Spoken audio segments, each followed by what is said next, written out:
जय जय श्री राधे, जय जय श्री कृष्णा। साथियों, गीता सीरीज के 14वें एपिसोड में आपका स्वागत है।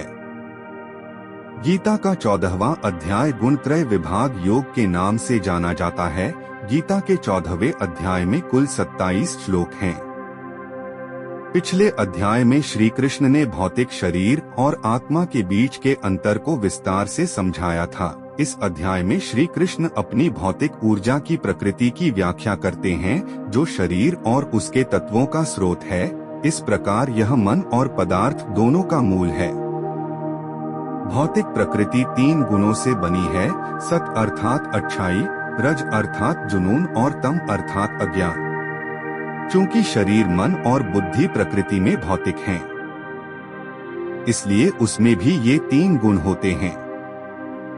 और इस दुनिया में यह जो भी होता है, सब इन्हीं तीनों गुणों का ही कमाल है। यह बात इस अध्याय में श्री कृष्ण अर्जुन को बता रहे हैं। तो चलिए प्रारंभ करते हैं गीता का 14वां अध्याय गुणत्रय विभाग योग। श्री कृष्ण अर्जुन से कहते हैं कि हे पार्थ, मैं तुम्हें एक बार फिर सर्वोच्च ज्ञान, सभी ज्ञानों में से सर्वोत्तम ज्ञान समझाऊंगा, जिसे जानकर बड़े बड़े ऋषि मुनियों ने सिद्धि प्राप्त की थी, जिसे जानकर सभी महान संतों ने सर्वोच्च सिद्धि प्राप्त की। अगर आप चाहते हैं कि आप में और बिना ज्ञान के काम करने वाले में फर्क हो, तो ज्ञान हासिल करने का प्रयास कीजिए। गीता में श्री कृष्ण कितनी ही बार दोहरा चुके हैं कि ज्ञान जिसे हासिल हो जाता है, वह परम सिद्धि को प्राप्त होता है, जन्म मरण के चक्र से बच जाता है, उसे दोबारा पुनर्जन्म नहीं लेना पड़ता है। अगर कोई बात श्री कृष्ण बार बार कह रहे हैं, तो ये स्वाभाविक ही है, यह सबसे बड़ी बात होगी। अपने इस ज्ञान के बारे में बताते हुए कृष्ण कहते हैं कि जो लोग इस ज्ञान की शरण लेंगे, वे मुझे प्राप्त हो जाएंगे, और उनका न तो सृष्टि के समय पुनर्जन्म होगा और न ही प्रलय के समय विनाश होगा। संपूर्ण भौतिक पदार्थ प्रकृति गर्भ है। ये 8 तत्व हैं, जल, अग्नि, वायु, पृथ्वी, आकाश, मन, बुद्धि और अहंकार। और कृष्ण ब्रह्म अर्थात आत्मा को चेतना रूपी बीज की तरह स्थापित करता हूँ, और इस प्रकार सभी जीवित प्राणियों का जन्म होता है। दोस्तों, हम और आप जो भी शरीर धारण करने वाले प्राणी हैं, उनको धारण करने वाली जड़ प्रकृति ही माता है, और आत्मा रूपी बीज को स्थापित करने वाले कृष्ण ही जगत के पिता हैं। और किसी प्राणी का जन्म माता और पिता से ही संभव है। कृष्ण कहते हैं, हे अर्जुन, भौतिक ऊर्जा में 3 गुण होते हैं, सत, तम और रज। ये गुण शाश्वत आत्मा को नाशवान शरीर से बांधते हैं।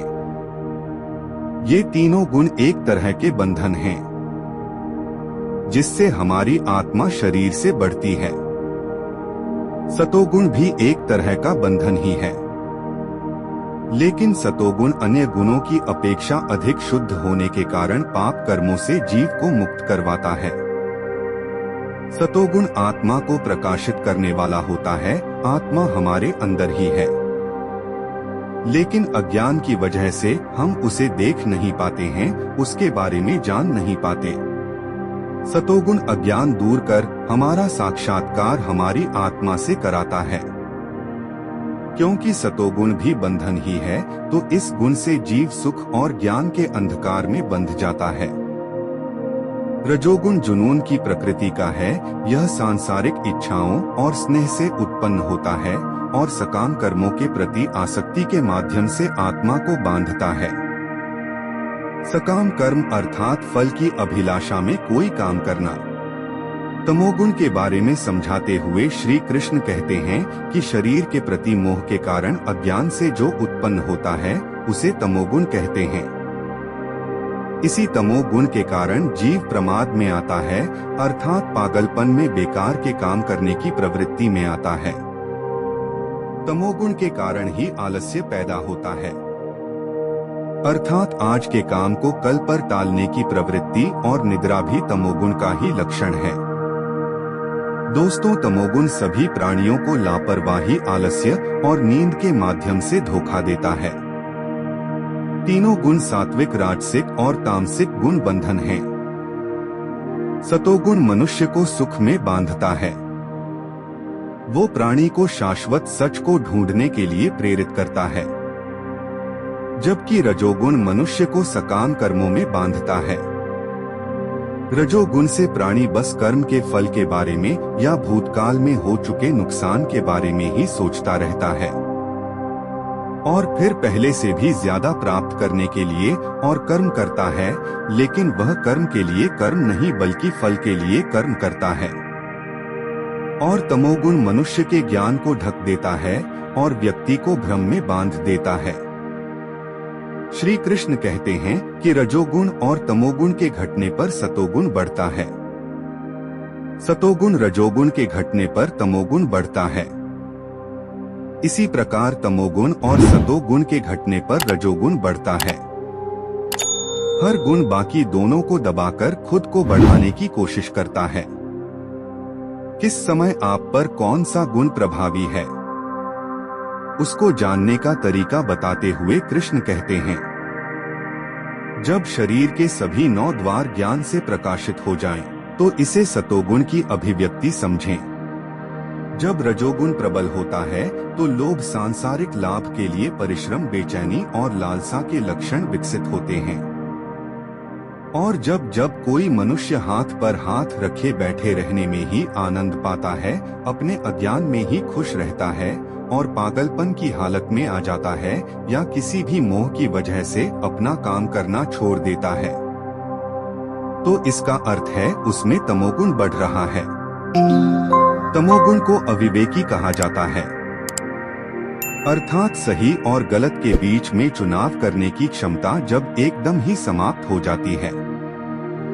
जब उस मनुष्य को समझ ही नहीं आता कि वह जो कर रहा है वह एकदम गलत है या सही, तो ये समझ लीजिए कि वह तमोगुण के वश में है। जब कोई मनुष्य सतोगुण की वृद्धि होने पर मृत्यु को प्राप्त होता है, तब वह अच्छे कर्मों की वजह से विद्वानों के साथ स्वर्ग लोक को प्राप्त होता है। जब कोई मनुष्य रजोगुण की वृद्धि होने पर मृत्यु को प्राप्त होता है, तब वह सकाम कर्म करने वाले मनुष्यों के यहाँ जन्म लेता है। जैसी करनी वैसी भरनी, अर्थात आप कर्म करके उसके फल के लोभ में ही सब कुछ करते रहे तो अगला जन्म इससे अलग कैसे हो सकता है।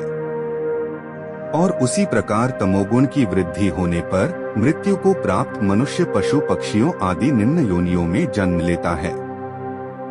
ऐसा कहा जाता है कि सतोगुण में किए गए कर्मों का फल शुद्ध फल प्रदान करता है और रजोगुण में किए गए कार्यों का परिणाम दुख होता है, जबकि तमोगुण में किए गए कार्यों का परिणाम अंधकारमय होता है। सतोगुण से वास्तविक ज्ञान उत्पन्न होता है। वास्तविक ज्ञान अर्थात जो ज्ञान आपको ईश्वर तक ले जाए, जो आपको यह समझाए कि आपके अंदर मौजूद आत्मा उसी परमात्मा का ही अंश है। यह हमारे अंदर अज्ञान की परत हटने के बाद ही संभव होता है। रजोगुण से लोभ उत्पन्न होता है और तमोगुण से लापरवाही और भ्रम मोह अज्ञान उत्पन्न होता है। इसीलिए तमोगुण तीनों गुणों में सबसे बुरी अवस्था होती है। सतोगुण में स्थित जीव स्वर्ग के उच्च लोकों को जाता है। स्वर्ग के उच्च लोक अर्थात जहाँ ज्ञान होता है, ज्ञानी होते हैं, जहाँ दुख नहीं होता। रजोगुण में स्थित जीव मध्य में अर्थात पृथ्वी लोक में ही रह जाते हैं। उनका फिर से जन्म होता है और वह दोबारा मनुष्य योनि में जन्म लेते हैं। और तमोगुण में स्थित लोग पशु आदि नीच योनियों में नरक लोक प्राप्त करते हैं। श्री कृष्ण कहते हैं कि जब बुद्धिमान व्यक्ति यह देखते हैं कि सभी कार्यों में 3 गुणों के अलावा कोई अन्य कर्म करता नहीं है और वे मुझे इन गुणों से परे जानते हैं, तो वे मेरी दिव्य प्रकृति को प्राप्त कर लेते हैं। इन तीनों बंधनों से बचना संभव है, और संभव ही नहीं यही तो एकमात्र लक्ष्य भी है जो इस बात को समझ जाते हैं। वह शरीरधारी जीव प्रकृति के इन तीनों गुणों को पार कर जाते हैं। ऐसा होने पर आप बंधन से छूट जाते हैं। जन्म, मृत्यु, बुढ़ापा तथा सभी प्रकार के कष्टों से मुक्त होकर अमरता को प्राप्त करते हैं। श्री कृष्ण की बातें सुन अर्जुन के मन में प्रश्न आता है और वह पूछता है, हे प्रभु, जो लोग इन 3 गुणों से परे चले गए हैं, उनकी विशेषताएं क्या हैं? वे कैसे कार्य करते हैं? वे गुणों के बंधन से परे कैसे जाते हैं? अर्जुन की बात का जवाब देते हुए श्री कृष्ण कहते हैं कि जो मनुष्य इन तीनों में से किसी भी गुण से घृणा नहीं करता और समान भाव रखता है और न तो उनमें प्रवृत्त ही होता है, न ही उनसे निवृत्त होने की इच्छा ही करता है, वो इन बंधनों से बच जाता है। ईश्वरीय ज्ञान रूपी प्रकाश होता है, सतोगुण कर्म करने में आसक्ति होती है। रजोगुण तथा मोह रूपी अज्ञान को कहते हैं तमोगुण, जो इन तीनों से घृणा न करता है, न ही इनसे द्वेष रखता है, न तो वह इन गुणों में रुचि दिखाता है, न ही इनमें शामिल होने की कोशिश करता है और न ही इन गुणों से निवृत्त होने की कोशिश करता है। इन गुणों को पहचान इनके बंधन से छूटना है, न कि इनसे घृणा करनी है। जब आप उदास होते हैं तो क्या किसी भी वस्तु या बात में रुचि लेते हैं? नहीं ना। उसी तरह से अगर हमें सत, रज और तम गुणों से छुटकारा पाना है तो एक उदास व्यक्ति की तरह ही बर्ताव करना है। श्री कृष्ण कहते हैं कि जो मनुष्य उदासीन भाव में स्थित रहकर किसी भी गुण के आने जाने से विचलित नहीं होता है और गुणों को ही कार्य करते हुए जानकर एक ही भाव में स्थित रहता है, वह इन गुणों से पार हो जाता है। कर्ता आप नहीं, आपके यह गुण है। एक उदासीन की तरह आपको इनका दृष्टा अर्थात देखने वाला बनना है, न इन गुणों में रुचि रखनी है और न ही इनसे घृणा करनी है। जो सुख और दुख में एक जैसे होते हैं, जो स्वयं में स्थित हैं, जो कचरे के ढेर, पत्थर और सोने के टुकड़े को समान मूल्य की दृष्टि से देखते हैं, जो सुखद और अप्रिय घटनाओं के बीच भी वैसे ही बने रहते हैं, जो बुद्धिमान हैं, जो निंदा और प्रशंसा दोनों को संभाव से स्वीकार करते हैं, जो सम्मान और अपमान में एक समान ही रहते हैं, जो मित्र और शत्रु दोनों के साथ एक जैसा ही व्यवहार करते हैं और जिन्होंने सभी उद्यमों को त्याग दिया है, वह इन तीनों गुणों से ऊपर उठ जाता है। जो मनुष्य हर परिस्थिति में बिना विचलित हुए अनन्य भाव से कृष्ण की भक्ति में स्थिर रहता है, वह मनुष्य प्रकृति के तीनों गुणों को अति शीघ्र पार करके ब्रह्मा पद पर आसीन हो जाता है। श्री कृष्ण कहते हैं कि मैं निराकार ब्रह्मा, अमर और अविनाशी, शाश्वत धर्म और अनंत दिव्य आनंद का आधार हूँ। कृष्ण से ही हमें मोक्ष की प्राप्ति होगी, कृष्ण से ही आपको सब कुछ मिलेगा और जो मिलेगा वो भी कृष्ण ही है। दोस्तों, इसी के साथ भगवत गीता का 14वां अध्याय समाप्त होता है। साथियों, अगर आपको गीता सीरीज पसंद आ रही हो तो कृपया हमें कमेंट करके अवश्य बताएं। आपके कमेंट हमारा मनोबल बढ़ाते हैं। साथियों, मिलते हैं अगले रविवार को गीता के 15वें अध्याय पुरुषोत्तम योग को लेकर।